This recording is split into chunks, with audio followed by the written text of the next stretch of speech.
வந்து வாழ்நாளில் பார்த்து பழகிய நம்பி பயணிச்சுக்கிட்டு ஒரு மிகப்பெரிய தத்துவ பேர்வழி நல்லக்கண்ணையா.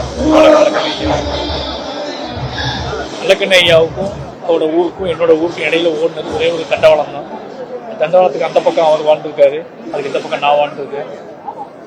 சென்னையில் பரியர் மாலுக்கு அப்புறம் அவர் பரியர் மால் ரிலீஸ் ஆன நாட்கள்லேருந்து என்கிட்ட பேசிகிட்டு இருக்காரு.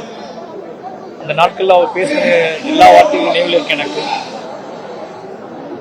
இத்தனை யுகங்கள் ஆனதுக்கப்புறம், இத்தனை வருடங்கள் ஆனதுக்கப்புறமும் இன்னும் மாறாமல் இருக்கிற, இன்னும் பிளவுபட்டு மண்ணின் மீதும் மக்கள் மீதும் ஒரு பெரிய நம்பிக்கையை வச்சுக்கிட்டு அதை மீட்டெடுக்கணும், அதை மாற்றணும்னு சொல்லி துடிச்சுக்கிட்டு இருந்த ஒரு மிகப்பெரிய ஒரு போராளி தான் தோழர் நல்லக்கண்ணையா.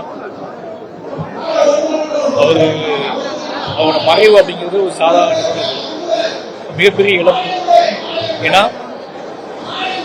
என் வாழ்க்கையில், அதுவும் தென் மாவட்டத்தில் பிறந்தவர்கள் சொல்கிறேன், தன்னோட வாழ்வின் கடைசி நாள் வரைக்கும் எந்த ஒரு சாதிய மத பெருமிதங்களோ, முக்கியமாக சொல்லப்போனால் சாதிய பெருமிதங்கள் எடுத்துக்கொள்ள முடியாத ஒரு வாழ்க்கையை, எடுத்து பக்கத்தில் வைத்துக் கொள்ள முடியாத ஒரு வாழ்க்கையை, மிகப்பெரிய தத்துவ வாழ்க்கையை வாழ்ந்து மகந்திருக்கிறார் தோழர் நல்லக்கண்ணு.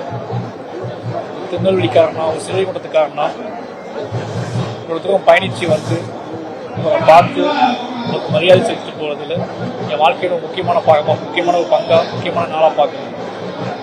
தோழர் நல்லக்கண்ணையாவோட புகழும், அவரோட தத்துவமும், அவரோட கனவுகளும் அத்தனையுமே நிறைவேறணும். ஐயா நம்மளுமே இருக்கிறார். ஐயாவுக்கு என்னோட அஞ்சலியை சமர்ப்பித்திருக்கிறேன். நன்றி.